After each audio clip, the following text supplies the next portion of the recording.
علامہ اقبال ایسا ایک جینیس تھا جو شاید ہی مسلمان دنیا میں کوئی 400-500 سال تک اس طرح کا جینیس نہیں آیا. تو علامہ اقبال کی جو شاعری ہے وہ سارا وقت کنیکٹ کر رہی ہے انسان کو اوپر والے سے، مقصد زندگی کا. اور اسی مقصد کی زندگی کے اندر یہ بھی ہے کہ اللہ ہمیں جب آپ لا الہ الا اللہ پڑھتے ہیں تو اصل میں آپ اپنی آزادی کا دعویٰ کر رہے ہیں، کیونکہ صرف آزاد انسان اوپر جاتا ہے. اقبال کا شاہین آزاد ہوتا ہے، زنجیریں توڑ کے وہ اوپر جاتا ہے. تو جو آپ کی ساری سٹرگل بھی ہوتی ہے زندگی کی، وہ یہ زنجیریں توڑنے والی ہوتی ہیں. ایک تو سب سے بڑی زنجیر ہے جہالت کی، جاہل لوگ آزاد نہیں ہو سکتے. تو ایک تو آپ کو تعلیم مل جاتی ہے. پھر جو دوسری زنجیر ہے وہ ہم بت بنا دیتے ہیں اپنے راستے میں، جن کی ہم پتہ سوچے سمجھے بغیر ان کی پوجا کرتے ہیں، جس میں خوف کا بت ہے جو کہ آپ کا دین توڑتا ہے. خوف کا بت کہ اللہ کہتا ہے کہ میری رزق میرے ہاتھ میں ہے، میں نے تم کرو گے فیصلہ میں کروں گا تمہیں کتنی رزق ملے گی. ذلت عزت میرے ہاتھ میں ہے، کوئی تمہیں ذلیل نہیں کر سکتا. اور پھر زندگی موت اس کے ہاتھ میں ہے. یہ کیوں اللہ نے اپنے ہاتھ میں رکھا تھا؟ انسان کو آزاد کرنے کے لیے، یہ دن اس خوف سے آزاد کرنے کے لیے. اور پھر قرآن کی آیت ہے جو لوگ ایمان لے آئیں اللہ ان کے خوف دور کر دیتا ہے.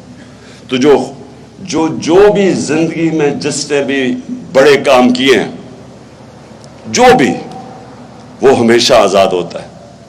وہ ہمیشہ اس نے اپنے خوف کے اوپر قابو پا لیا ہوتا ہے. کرکٹر بھی ہے تو جو ہارنے سے ڈرتا ہے یا جو تیز بولر سے ڈرتا ہے، یعنی جب تک وہ خوف کے اوپر قابو نہیں پاتا بڑا کرکٹر نہیں بنتا. بزنس مین ہے جو ڈرتا ہے نفع نقصان سے ڈرتا ہے، وہ بڑی رسک ہی نہیں لیتا، وہ اوپر ہی نہیں جا سکتا.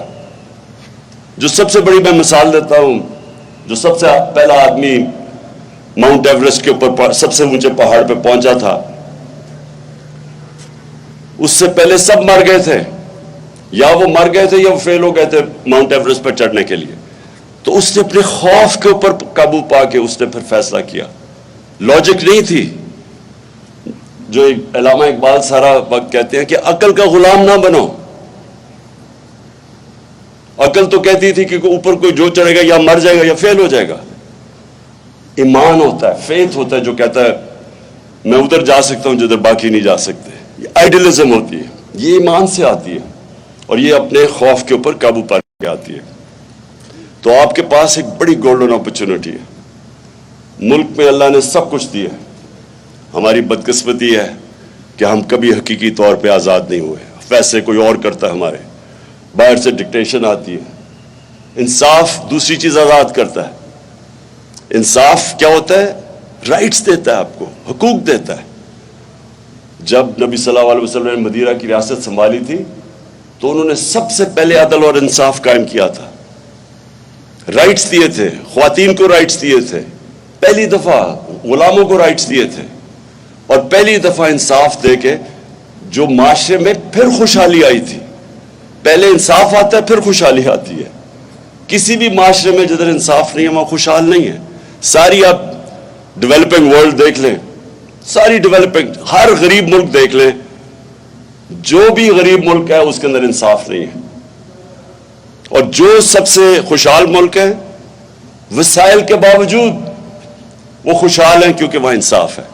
سوئٹزرلینڈ میں کچھ بھی نہیں ہے، 99.9% ہے ان کا رول آف لا انڈیکس، کہ سب سے زیادہ انصاف ہے. ساری مسلمان دنیا میں 20% سے کم انصاف ہے. ہم رول آف انڈیکس میں 20% سے کم ہے. سو یہ جو ہے، یہ انسان پھر اس کے لیے جدوجہد کرتا ہے. آزادی کوئی دیتا نہیں ہے پلیٹ پہ. زنجیریں گرتی نہیں ہیں، توڑنی پڑتی ہے. آزادی کوئی ملتی نہیں ہے، چھیننی پڑتی ہے.